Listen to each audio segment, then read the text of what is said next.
नमस्कार दोस्तों, स्वागत है आपका हमारे चैनल टीचर टैट एग्जाम पर। इस वीडियो में हम बात करें डीएसएसबी वैकेंसी 2025 को लेकर। ठीक है, जो भी एक लेटर जारी हो चुका है, बहुत ही वायरल हो रहा है 20,000 वैकेंसी वाला।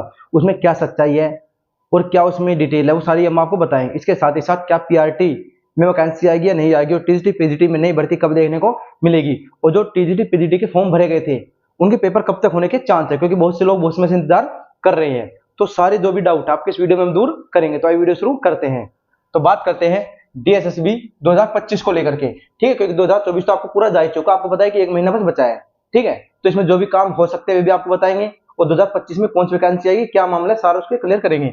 बात है 20,000 वैकेंसी वाला जो मामला है, जो आप देख रहे हैं कि बहुत ही लेटर जारी हुआ है और बहुत ही वायरल भी हो रहा है, वो टेलीग्राम पर, इंस्टाग्राम पर भी, और आपने बहुत सी यूट्यूब वीडियो में भी देखा होगा। ठीक है, तो पहले आपको बता देता हूं मैं कि दिल्ली में जो इलेक्शन है वो फरवरी या मार्च 2025 में है। तो इसका क्या फर्क पड़ेगा? इसका फर्क सीधा सा पड़ेगा। भाई सबको पता है कि जब भी इलेक्शन होते हैं तो वहां पर वैकेंसी आने के चांसेस बढ़ जाते हैं। ठीक है, इसी को ध्यान में रखते हुए जो दिल्ली के एलजी साहब है, उन्होंने एक लेटर जारी किया। उसमें क्या क्या डिटेल है वो आपको बताऊंगा, क्योंकि इलेक्शन है 2025 में, फरवरी मार्च में। तो वे चाहते हैं कि हम कुछ भर्ती लेकर आए जिससे कि लोगों का ध्यान आकर्षित हो।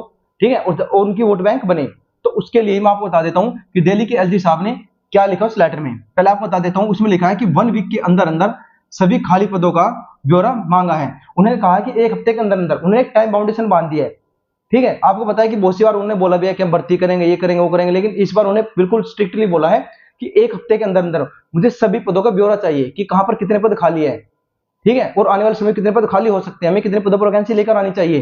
ठीक है, तो उन्होंने डीओई, एमसीडी या नॉन टीचिंग हो, आपका कोई सा भी हो, ठीक है, सभी के खाली पदों का ब्यौरा मांगा है। आपको बता देते हो कि जो डी एसएसबी है ना, आपका डी ट्रिपल एस बी है, वो आपका टीचिंग और नॉन टीचिंग दोनों के पदों पर भर्ती निकालता है और दोनों की जो है वैकेंसी को फुलफिल करता है। ठीक है, तो इन्होंने एक हफ्ते के अंदर अंदर ब्यौरा मांगा है डीओई से, एमसीडी से और नॉन टीचिंग एग्जाम जो भी आपके, कि सभी के लिए, कि जो भी पद खाली है हमें उसकी डिटेल चाहिए। जैसे पहले जो है एमसीडी ने पहले 1147 पोस्ट के लिए डीएसएसबी को भेजी है। ये पोस्ट है ना, इतनी डिटेल उन्होंने भेज चुके हैं कि एमसीडी ने बताया कि हमारे पास 1147 पोस्ट खाली है, और डी ट्रिपल एस बी को बहुत समय पहले सूचना भेजी जा चुकी है। ठीक है, और अभी किसकी बाकी है? डीओई की और एनडीएमसी की, इनकी पोस्ट बाकी है कि कितने पदों पर ये आगे डीएसएसबी को भेजते हैं अपनी पोस्ट, कि कितनी पद हमारे यहाँ पर खाली है। ठीक है, तो एक सप्ताह के अंदर अंदर ही इन्हें बताया गया कि पोस्ट डीएसएसबी को भेज देंगे तुम्हारे डीओई और एनडीएमसी।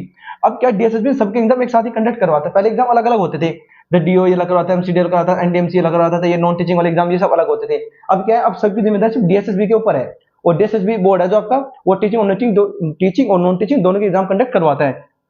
तो मेन बात यही थी कि एक हफ्ते के अंदर अंदर खाली पदों का ब्यौरा मांगा है, चाहे टीचिंग हो चाहे नॉन टीचिंग हो।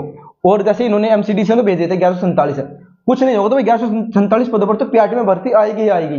लेकिन डीएसएसबी किसका वेट कर रहा है? डीएसएसबी वेट कर रहा है डीओई और एनडीएमसी। आप सोच रहे होंगे कि भाई भर्ती क्यों नहीं निकाला, पीआरटी पर वैकेंसी क्यों ना आ रही, टीजीटी पीजीटी पर आ चुकी है, फॉर्म बिल हो चुके हैं, लोग इंतजार करें कि पेपर कब होगा। ठीक है, तो ये क्यों नहीं निकाल रहा भर्ती? क्योंकि ये वेट कर रहा है कि कब डीओई और एनडीएमसी हमारे पास वैकेंसी भेजेंगे, कितने पद हमारे पास खाली है।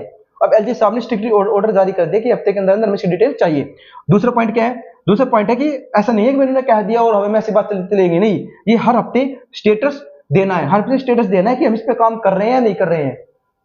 वैसे तो नहीं हफ्ते के अंदर अंदर जल्दी जल्दी डिटेल मांगी है, लेकिन अगर किसी बाई चांस कोई रीजन है कि हम नहीं डिटेल दे पाए तो उसका रीजन देना है कि हम क्यों नहीं दे पाए। तो हर हफ्ते के अंदर आपको स्टेटस देना है कि वैकेंसी पर काम हो रहा है या नहीं हो रहा है, और वैकेंसी खाली है, कितनी खाली है, खाली है तो क्यों खाली नहीं है, सारी डिटेल कंप्लीट दे ली एक हफ्ते के अंदर अंदर। तो आपको इस नवंबर महीने के अंदर उम्मीद है कि शायद कुछ अच्छी सूचना देखने को मिल जाए, कि जिस हिसाब से उन्होंने लेटर में लिखे, भाई स्ट्रिक्टली की गई टाइम बाउंडेशन आपके पास, मुझे एक हफ्ते के अंदर सारा काम चाहिए। तो हो सकता है कि शायद कुछ गुड न्यूज आपके लिए निकल कर आ जाए। तो एक और इंपॉर्टेंट बात आपको बता देता हूँ इसमें, बैकलॉग वैकेंसी। ये बैकलॉग वैकेंसी क्या, इसे ध्यान से समझना। जैसे कि मान लो आपके टीजीटी मैथ में या टीजीटी साइंस में कुछ पद थे, मान लो 100 पदों पर भर्ती आई, उसमें से 90 पद तो फिल हो गए और 10% पद क्या रहे, खाली रह गए। तो उन्होंने 10% पदों का ब्यौरा मांगा है, समझे ना।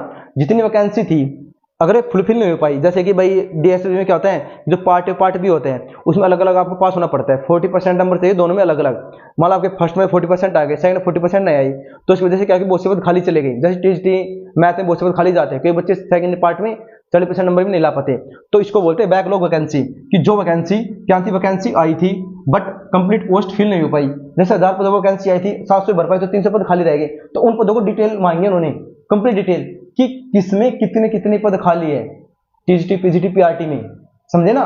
बस जितने पदों पर वैकेंसी आई थी उतने फॉर्म फिल नहीं हो पाई, फॉर्म कह रहा सॉरी, उतनी वैकेंसी फिल नहीं हो पाई, तो वैकेंसी को तो खाली रह गई, तो उस वैकेंसी की डिटेल मांगे ताकि उसको ऐड किया जा सके। ठीक है, तो जो खाली रह गई है उनको डिटेल देनी पड़ेगी, इनको डिटेल देनी पड़ेगी भाई, जो भी खाली रह गई थी। तो 3 बातें मेन हुई थी इसमें कि एक हफ्ते के अंदर से सारी डिटेल दी जाए, हर हफ्ते स्टेटस चेक किया जाएगा और साथ ही साथ बैकलॉग वैकेंसी को इसमें ऐड किया जाएगा। जो वैकेंसी बच जाती है ऐसे नहीं आप ऐसे इग्नोर कर दोगे। जैसे यूपी में जो वैकेंसी हुई थी उसमें बहुत से पद खाली रह गए थे, उनके बारे में कोई विचार ही नहीं चला, नहीं उन्हें पता किसी को खाली नहीं है, तो लेकिन उन्होंने कहा कि मुझे ये डिटेल चाहिए और मैं उस पद को भी उनमें ऐड करूंगा। तो ऐसे कुल मिलाकर अप्रोक्सीमेट अंदाजा लगाया गया है कि शायद 20,000 पदों पर आपको वैकेंसी देखने को मिल सकती है। ये अंदाजा है, बिल्कुल क्लियर नहीं है भाई इतने पर ही आएगी, इससे कम भी हो सकती है, इससे ज्यादा भी हो सकती है। और टीचिंग नॉन टीचिंग सबके लिए आएगी वैकेंसी इसमें अलग अलग। अब बात आती है पहले कि चलो मान लिया भी वैकेंसी आ सकती है, ठीक है। अब बात करते हैं जो triple S B TGT PGT और एनटीटी के एग्जाम के फॉर्म फिल करवाए थे, उनके एग्जाम कब तक हो सकते हैं। कई बच्चों को भाई 1 साल होने वाला है, फरवरी में 1 साल हो जाएगा, तो कब उसके पेपर लेंगे वे लोग, तो आपको बता दें तो अप्रैल या मई में। अप्रैल मई में क्यों ले सकते हैं, उससे पहले चांस नहीं है, क्यों, क्योंकि फरवरी मार्च में इलेक्शन है आपका 2025 में दिल्ली में, तो उसके इलेक्शन के बाद ही, उससे पहले तो बहुत ही कम चांस है भाई, ये एग्जाम कंडक्ट नहीं करवा सकते। उसके बाद एग्जाम कंडक्ट करवाएंगे तो आपके अप्रैल या मई में चांस है, 90 या 100% चांस है कि एग्जाम कंडक्ट करवा ले अप्रैल मई के दौरान ही। ठीक है, फिर बात करेंगे नई वैकेंसी है जो तुम्हारी DSSB PRT में कब तक आ सकती है, क्योंकि जैसे 20,000 वैकेंसी का मामला है भाई, ये जैसे बहुत से पद खाली भी आएंगे इसमें भाई, जो बच्चे वो बैकलॉग वैकेंसी थी वो भी ऐड होगी, और नई पद भी कुछ खाली हुए होंगे, तो इस सारे को तोड़ मरोड़ के जितने पद खाली आएंगे उसके हिसाब से DSSB में PRT वैकेंसी आ सकती है, अच्छे पदों पर आ सकती है। ठीक, ये 1147 मान के चलो इन पे तो आनी है, ये डिटेल भेजेंगे ना 2 तो और वैकेंसी बढ़ेगी, और शायद 6-7-8 हज़ार तक चली जाए बात, ज्यादा भी जा सकते हैं भाई। ठीक है, उम्मीद है कि ज्यादा ही जाए। तो इलेक्शन से पहले 100% चांस है कि आपको पीआरटी का नोटिफिकेशन भी नहीं कह सकते, शॉर्ट नोटिस तो देखने को मिल ही जाएगा, अगर नोटिफिकेशन में नहीं आया कंप्लीट तो शॉर्ट नोटिस तो मिल ही जाएगा। ठीक है, और नवंबर लास्ट में, दिसंबर के लास्ट में शायद ये फॉर्म फिल करवाने शुरू कर दे, ठीक है, नोटिफिकेशन निकल जाए और फॉर्म स्टार्ट हो जाए, लेकिन एग्जाम कब तक कंडक्ट होगा उसके बारे में कोई अंदाजा लगाना मुश्किल है, क्योंकि अभी तो भाई पुराने एग्जाम ही पेंडिंग पड़े हैं। ठीक है, जैसे ये नॉन टीचिंग वाले थे और भी बहुत से एग्जाम थे भाई जो खाली पड़े इनके पास, ये इन पे टीजीटी पीजीटी नहीं करवाएगा, नॉन टीचिंग के नहीं करवाए गए, क्लर्क वाले थे 2-3 होते भाई जो इन्होंने वो 1 साल हो गए वैकेंसी को, उनका फॉर्म फिल करवा लिया लेकिन पेपर अब तक नहीं लिए हैं। अब जैसे हमने बताया कि DSSB की हम पीआरटी वैकेंसी बता दी कि 100% चांस है कि नोटिफिकेशन जारी कर दे और एक शॉर्ट नोटिस भी जारी कर सकते हैं। इसी प्रकार टीजीटी पीजीटी नॉन टीचिंग की न्यू वैकेंसी के बारे में अगर विचार करें तो ये भी इलेक्शन से पहले सिर्फ एक अनाउंसमेंट करेंगे, क्योंकि नई वैकेंसी तो भाई ये पेपर लेने के बाद ही ला सकते हैं, जब तक ये पेपर कंडक्ट नहीं करवाएंगे उससे पहले नई वैकेंसी के बारे में नहीं लेकर आ सकते हैं, क्योंकि पहले पुरानी वैकेंसी क्लियर करनी पड़ेगी, उसके बाद नई वैकेंसी देंगे। हाँ, ये बोल सकते हैं कि हम पहले इसके एग्जाम कंडक्ट करवाएंगे, उसके बाद इतने पदों पर हम टीजीटी पीजीटी के लिए वैकेंसी देंगे। तो ये है कि टीजीटी पीजीटी नॉन टीचिंग सभी के लिए न्यू वैकेंसी आएगी तो जरूर, लेकिन पहले पुरानी वैकेंसी पेंडिंग है जो उससे क्लियर होगी। हाँ, पीआरटी के लिए अभी आ सकती है। ठीक है, तो जो बात 33 में मैंने आपको शॉर्ट में बता दी सारी चीजें कि 1 हफ्ते के अंदर अंदर मांग उन्होंने जवाब, और जो लोग बैकलॉग वैकेंसी वे भी ऐड होगी, और स्टेटस चेक किया जाएगा कि काम हो रहा है नहीं हो रहा है, यानी ये सोच रहा है जैसा एक तरह गुस्से में और पूरे डिटेल मांगे उन्होंने ये देखना पड़ेगा तो भाई ये बात सिर्फ हवा में है या इन पर रियल में वास्तव में काम होगा। तो उम्मीद है कि इसमें काम हो, शायद आपको अच्छे रिजल्ट देखने को मिले और आपको वैकेंसी देखने को मिले।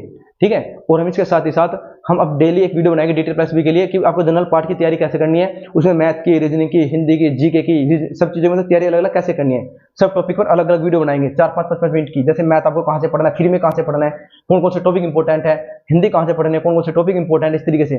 फिर आपको सब्जेक्ट स्पेशल बनाएंगे, आपको टीजीटी साइंस कहाँ से पढ़नी है, टीजीटी मैथ कहाँ से पढ़ना है, इस प्रकार से TGT Hindi, TGT English, PGT कहाँ से तैयारी करनी है, मतलब इन सब्जेक्ट पर सब अलग अलग वीडियो है सेपरेटली। DSSB के लिए हम अच्छे से काम करेंगे अब, और जो है सारे प्रीवियस ईयर पेपर, ये वादा है मेरा, सारे प्रीवियस ईयर आपको एक ग्रुप बना दूंगा DSSB के नाम से ही, वो सारे आपको प्रीवियस ईयर पेपर एक जगह मिलेंगे, सारे नोट्स एक जगह मिलेंगे, और कोई भी पेड कोर्स हमें मिलता है फ्री में हम आपको प्रोवाइड करवा देंगे ऐसे ही। ठीक है, उस ग्रुप में सारी चीजें आपको मिलेगी। तो उम्मीद है वीडियो अच्छी लगी हो, और वीडियो पसंद आई हो तो वीडियो को लाइक कर देना, चैनल को सब्सक्राइब कर देना। मिलते हैं वीडियो के साथ, बहुत जल्द। जय हिंद, जय भारत, जय श्री राम।